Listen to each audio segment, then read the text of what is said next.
देखें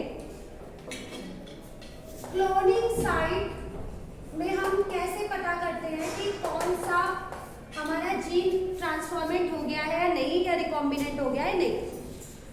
तो देखिए ये हमारी जो आर्टिफिशियल वेक्टर है PBR 322, मतलब प्लाज्मिड ऑफ बोलिवर रोड्रिगेज की 322 आर्टिफिशियल वेक्टर, जिसमें इतने सारे रिकॉग्निशन साइट लगे हुए हैं इस एंजाइम के। मतलब इस पूरे हमने आर्टिफिशियल वेक्टर में इसके पूरे डीएनए में वो सीक्वेंस ही ऐड किए हैं जो सीक्वेंस ये वाले एंजाइम कट करते हैं। और हमने जगह भी डिसाइड कर दी है कि आपको पता चलेगा कि कौन सा एंजाइम किस सीक्वेंस को काटेगा, तो वहां पर वही सीक्वेंस लगे होंगे जहां पर वो एंजाइम लगे होंगे। ठीक है, अब क्या होता है कि जो ये हमने आर्टिफिशियल बनाया है, इसमें हमने 2 एंटीबायोटिक रेसिस्टेंट जीन डाली है जिसे हम सेलेक्टेबल मार्कर कहते हैं। मतलब कि वो हमको बताएगी, मार्कर है वो, कि कौन सी जीन ट्रांसफॉर्मेट हो चुकी है और कौन सी जीन नहीं। ठीक है, तो देखिए हमने दो लगाई है, एक हमने लगाई है एम्पिसिलिन और एक हमने लगाई है टेट्रासाइक्लिन। अब आप ध्यान से सुनिएगा एक बात, अब हम कोई फॉरेन जीन इसमें एंटर करेंगे, क्योंकि हमको पता है कि आपके पास इतनी सारे ऑप्शन है, तो आप कौन से ऑप्शन से कट करवाना चाहोगे। अगर आप बाम से कट करवाना चाहते हो, बैसिलस वाले एंजाइम से, तो आप इसके सीक्वेंस जिसको ये काटती है वही सीक्वेंस आप यहाँ से एंटर करोगे फॉरेन डीएनए में। भाई नेचुरल में तो हमको नहीं पता चलती, बट आर्टिफिशियल में आपको सब पता है कि आप किस सीक्वेंस किस एंजाइम से किस सीक्वेंस को कटवाना चाह रहे हो, आप वही सीक्वेंस के डीएनए को एंटर करोगे। सो आपने अपनी इंटरेस्ट का डीएनए जो भी आप होस्ट सेल में डालना चाह रहे थे, जिस भी कैरेक्टर का, वो फॉरेन डीएनए आपने बाम से एंटर करवाया। तो ये जो दोनों आपके सिलेक्टेबल मार्कर लगे हैं, एम्पिसिलिन और टेट्रासाइक्लिन, ये होते हैं antibiotic resistant gene. Antibiotic resistant gene का मतलब ये होता है कि ये उस एंटीबायोटिक को रेसिस्ट करते हैं, मतलब अपोज करते हैं। तो अगर नॉर्मल लैंग्वेज में हम कहें तो ये वो जीन है कि आप इसमें जब एंटीबायोटिक डालोगे तो इनको कोई भी फर्क नहीं पड़ेगा, क्योंकि ये उस एंटीबायोटिक को रेसिस्ट करते हैं, अपोज करते हैं। ठीक है, लेकिन जब हमने कोई फॉरेन डीएनए डाला और बाम ने उसको सीक्वेंस को कट कर दिया, क्योंकि हमको तो पता था कि बाम यहाँ पर लगा हुआ है तो ये जिस सीक्वेंस को काटेगा, हमने फॉरेन डीएनए में वही सीक्वेंस ली। ठीक है, तो उस बाम H1 जो भी एंजाइम है उसने उस फॉरेन डीएनए को कट कर दिया, और कट करने के बाद वो यहाँ पर टेट्रासाइक्लिन की जीन ऐड है, उससे लिंक हो गया, क्योंकि यहीं पर टेट्रासाइक्लिन की जीन है। कई बार ऐसा होता है कि आप इधर से एंटर करेंगे तो उसमें एम्पिसिलिन की जीन लगेगी, है ना, ये वाली एंटीबायोटिक। और यहाँ अगर आप कोई भी इनका एंजाइम या इनका लेते हो तो ये अपने नियर बाई वाले जीन पे जाएंगी, तो हो सकता है यहाँ वाली टेट्रासाइक्लिन से लग जाए या वाली एम्पिसिलिन से लग जाए, ऐसा भी हो सकता है। और हमको कैसे पता चलेगा कि नॉन रिकॉम्बिनेंट कौन है? नॉन रिकॉम्बिनेंट वो डीएनए होगा जो अंदर तो एंटर हुआ और किसी भी जीन से लिंक नहीं हुआ, लेकिन अब हम बाहर से देख के ये नहीं बता सकते कि भाई कौन सी जीन ऐड हो गई है और कौन सी जीन नहीं हुई है। हमने तो जीन डाल दी, तो 3 हमारे पास ऑप्शन हो सकते हैं, पॉसिबिलिटी हो सकती है। फर्स्ट ऑप्शन, या तो हमारी जीन इन दोनों में से किसी एक मार्कर से, यानी एक एंटीबायोटिक रेसिस्ट से ऐड होगी, तो हमारे पास 2 हैं। तो या तो पहला केस ये बनेगा कि वो जीन एम्पिसिलिन से ऐड होगी, दूसरा केस या वो जीन सिर्फ टेट्रासाइक्लिन से ऐड होगी, एंड तीसरा केस या वो जीन किसी से भी ऐड नहीं होगी, वही होता है नॉन रिकॉम्बिनेंट। पर पता कैसे करेंगे? पर आपको इन तीनों केस से ये तो पता चल गया होगा कि कोई जीन ऐसी नहीं होती जो दोनों से ऐड हो जाए, होगी किसी एक से। अगर वो एक से ऐड होगी तो दूसरी से होगी ही नहीं। तो ये आपको पता चल गया होगा कि या तो वो एम्पिसिलिन से होंगी, या वो टेट्रासाइक्लिन से होंगी, या वो दोनों में से किसी से नहीं होंगी। ठीक है, अब वो ऐड होगी। अब आप एक एग्जांपल के तौर पे मैं आपको कुछ बता रही हूँ और मैं आपसे पूछूंगी, ये है टेट्रासाइक्लिन रेसिस्टेंट जीन, ये है नहीं, आपको सपोज करवा रही हूँ कि सपोज ये है, मान लीजिए GAATTC, ये मान लो टेट्रासाइक्लिन एम्पिसिलिन रेसिस्टेंट जीन है सपोज। यानी अगर ये जीन जहाँ होती है, अगर उस पर हम टेट्रासाइक्लिन डालें तो कोई भी फर्क फर्क नहीं पड़ेगा, क्योंकि ये जीन टेट्रासाइक्लिन को रेसिस्ट करती है और ये जीन जिस बॉडी के अंदर होगी वो टेट्रासाइक्लिन से नहीं मिलेगी। ठीक है, आ गई आपको इतनी बात समझ में। अब जब यहाँ पर हमने जो फॉरेन डीएनए से लिंक किया वो किससे लिंक हुआ, इससे लिंक हुआ। मान लो उस फॉरेन डीएनए का सीक्वेंस था ATCG, अब वो किससे लिंक हो गया, इससे लिंक हो गया। अब ये GATTC कंप्लीट ये नहीं रही, इसके साथ एक और चीज ऐड हो गई, A का उल्टा T, T का उल्टा A, C का उल्टा G, G का उल्टा C। अब ये पूरा स्ट्रैंड बन गया ATCG GAATTC, समझ गए आप। तो आप मुझे ये बताइए कि यही सीक्वेंस तो टेट्रासाइक्लिन से बचाती थी, बट अब इस सीक्वेंस में फॉरेन डीएनए लिंक हो गया तो कंप्लीट सीक्वेंस ये बन गई। तो क्या ये complete sequence tetracycline resistant gene अब रही? करेक्ट, नहीं रही। और अब अगर मैं इस पे टेट्रासाइक्लिन डालूंगी तो क्या ये उसको रेसिस्ट करेगी? नहीं करेगी। बिल्कुल सही बताया आपने, क्योंकि ये जब ओरिजिनल लगी थी और ये इसकी प्योर अपनी जीन थी टेट्रासाइक्लिन को रेसिस्ट करने वाली, तब वो कर रही थी, लेकिन फॉरेन डीएनए के लिंक होने से वो डीएनए भी तो उस पे लग गया, रिकॉम्बिनेंट बन गया, तो अब उसके जीन तो रहे नहीं ना वो वाले, उसमें एड अप हो गए। अब वो अलग कैरेक्टर शो करेगी तो वो टेट्रासाइक्लिन को रेसिस्ट नहीं करेगी। इस केस को बोलते हैं इनएक्टिव इंसरेशन। इनएक्टिव इंसरेशन का मतलब होता है, इंसरेशन माने एंटर होना, इंसर्ट होना, और इंसर्ट होने के बाद क्या हो जाना, इनएक्टिव हो जाना। ये चीज हमको दर्शाती है कि ये रिकॉम्बिनेंट हो गया है, ये रिकॉम्बिनेंट हो गया, ये चीज हमें दर्शाती है, शो करती है। ठीक है, अब देखिए आगे क्या हुआ।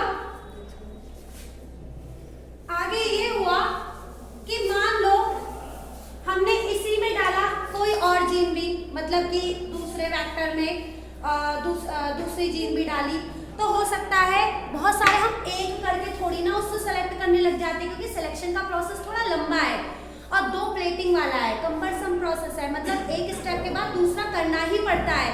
तो हम एक रिकॉम्बिनेंट लेके तो उसे डिस्कवर करने नहीं जाएंगे, कम से कम बहुत सारे लेके जाएंगे और उसमें से छाटेंगे, और जो जो रिकॉम्बिनेंट होंगे फिर हम वो होस्ट में ट्रांसफॉर्म कर देंगे। तो हम एक को तो लेके बढ़ेंगे नहीं, हम दूसरे को भी, जीन को भी डालेंगे।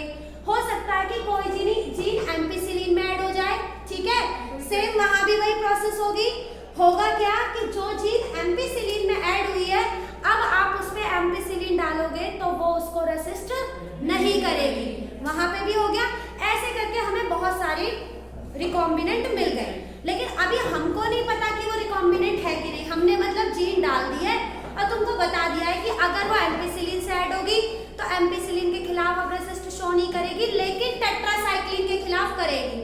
और अगर जो जीन टेट्रासाइक्लिन में ऐड हुई है, टेट्रासाइक्लिन के खिलाफ नहीं करेगी, लेकिन एम्पिसिलिन के लिए करेगी, है ना, जिससे ऐड हुई है उसी के लिए नहीं करेगी, बाकी दूसरे के लिए तो करेगी, वो तो चीज उसमें है, उसमें तो वो लिंक नहीं हुई है ना। ऐसे करके हमने बहुत सारी चीजें कर दी। अब हम उसका टेस्ट करेंगे कि हमारे पास क्या चीज आई, क्या चीज नहीं आई। तो हम क्या करेंगे, कम्बरसम प्लेटिंग करेंगे। कम्बरसम का मतलब है एक के बाद जो एक पे डिपेंड है। तो हमने प्लेटिंग करी, एक प्लेट बनाई और दूसरी प्लेट, ये कल्चर प्लेट होती है कुल मिला के, ठीक है। अब हमने क्या किया, अब मैं आपको बताती हूँ कि कुछ नंबर लिख देते हैं हम इसमें, A B C, A B C, A B C, ठीक है। ये हमने नंबर लिखे, मतलब ये क्या है, बैक्टीरिया है, मतलब उनकी जीन है, फॉरेन जीन जो ऐड हुई है उसमें, ठीक है। अब हमें पता नहीं है कि कौन सी रिकॉम्बिनेंट है, कौन सी नहीं रिकॉम्बिनेंट है। तो हमने क्या किया, अब टोटल सारी बैक्टीरिया को लेके कल्चर प्लेट में डाल दिया, और सबसे पहले हमने उसमें क्या क्या डाला, हमने पूरे प्लेट में पता है कौन सा एंटीबायोटिक डाला, सबसे पहले हमने डाला एम्पिसिलिन। हमने सबसे पहले फर्स्टली एम्पिसिलिन डाल दिया उन सभी उसमें जो हमने रिकॉम्बिनेंट करी है। अब क्या हुआ, कुछ जो थी वो जिंदा रही, मतलब जिंदा इन द सेंस कि उन्होंने रेसिस्टेंट जो है शो करी, रेसिस्टेंट शो करी, आप इससे समझिए। तो कुछ ने रेसिस्टेंट शो करी, मान लो जिसने रेसिस्टेंट शो करी वो थी B, C, B, C, B, इन्होंने रेसिस्टेंट शो करी। बाकी A ने कोई रेसिस्टेंट शो नहीं करी, ठीक है, कोई नहीं, अभी हम चेक नहीं कर सकते कि ये चीज है कि नहीं, मतलब अभी आगे का प्लेट करना पड़ेगा। क्यों करना पड़ेगा बताएंगे। अब जिन्होंने रेसिस्टेंट शो करी उसी को हम या तो कल्चर प्लेट को काट के या उसी की कॉलोनी को हम यहाँ ट्रांसफर कर देंगे। हम एक्चुअली ट्रांसफर कर देते हैं, तो इन्होंने तो की ही नहीं है तो इनको तो ट्रांसफर ही नहीं करेंगे। अभी हम इसको करेंगे बी को सी को, बी को सी को, बी को सी, बी, है ना।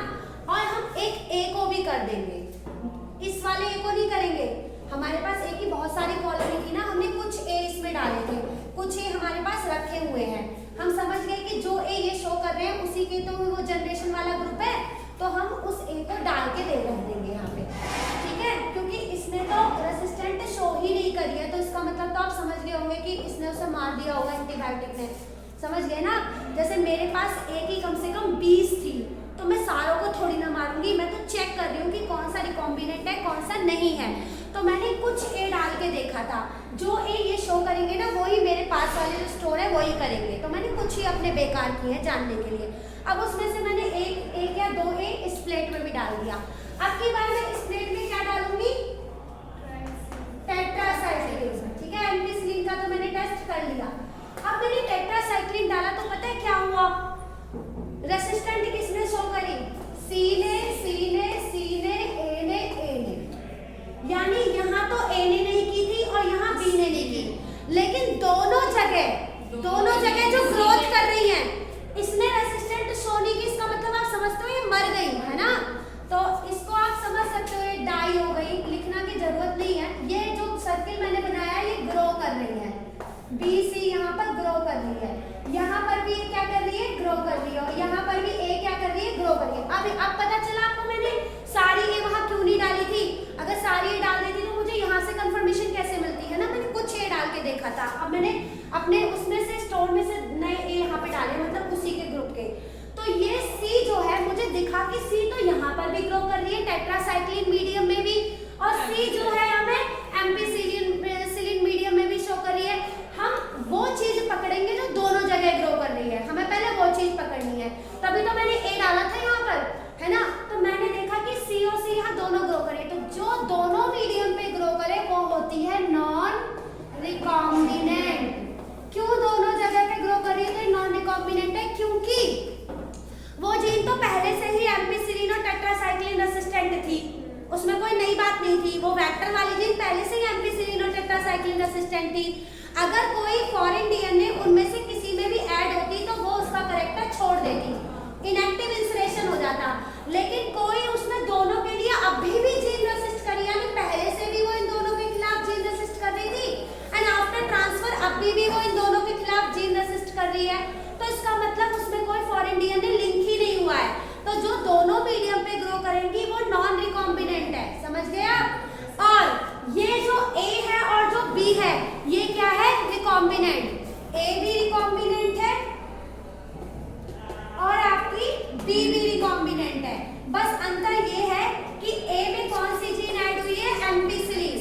ए में एम्पिसिलिन की जीन एंटर हुई है, इसीलिए वो एम्पिसिलिन के खिलाफ रेसिस्ट अब नहीं कर रही, उसने इनएक्टिव हो गई, लेकिन अभी भी वो टेट्रासाइक्लिन के खिलाफ कर रही है। तो ए रिकॉम्बिनेंट है और सेम ऐसे बी भी रिकॉम्बिनेंट है। बस अंतर यह है कि बी में टेट्रासाइक्लिन की जीन एंटर करी है, तो इस वजह से इसमें अब टेट्रासाइक्लिन के लिए इनएक्टिव हो गया है और ये एम्पिसिलिन के लिए वो अभी भी रेसिस्ट शो कर रही है। मैंने बोला था ना 3 केस होते हैं, या तो इनमें से ये एम्पिसिलिन में ऐड हो जाए तो एम्पिसिलिन में ये ऐड हुई है, या ये टेट्रासाइक्लिन में हो जाए तो बी हुई है, या ये किसी में ना हो तो वो सी हुई है। सी ना तो एम्पिसिलिन में हुई ना टेट्रासाइक्लिन में। हमें इन दोनों में से किसी भी एक में कोई जीन हो जाती तो हम इन दोनों सेलेक्टेबल मार्कर में कोई भी हमारी जीन हो जाती, दोनों में से किसी भी एक सेलेक्टेबल मार्कर में वही रिकॉम्बिनेंट होती, तो हमारी ए भी दोनों रिकॉम्बिनेंट है। बस आपको पता चल गया ना, ए एम्पिसिलिन में रिकॉम्बिनेंट हुई है और बी जो है टेट्रासाइक्लिन में हुई है। इसीलिए जो जिसमें रिकॉम्बिनेंट हुई है उसके खिलाफ वो शो करना, रेसिस्ट करना छोड़ देगी, बाकी दूसरे के लिए वो करेगी। पर जो दोनों मीडियम में ग्रो कर रही है वो किसी की नहीं है, वो किसी में ऐड नहीं हुई है। आपको ये क्लोनिंग साइट समझ में आ गया। इसीलिए हम 2-2 सिलेक्टेबल मार्कर लगाते हैं कि किसी में भी आप एक ऐड हो जाओ। आया आपको समझ में, क्लियर है। यही होता है इंसरेशन इनएक्टिवेशन। ठीक है।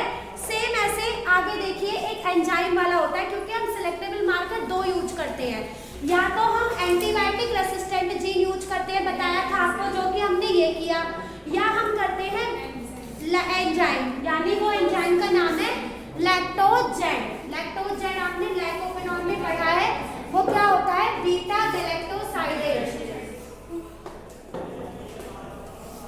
ठीक है, तो देखिए आपका क्या लिखा है, ये क्या करता है, क्रोमोजेनिक सबस्ट्रेट है, ब्लू कलर का देता है।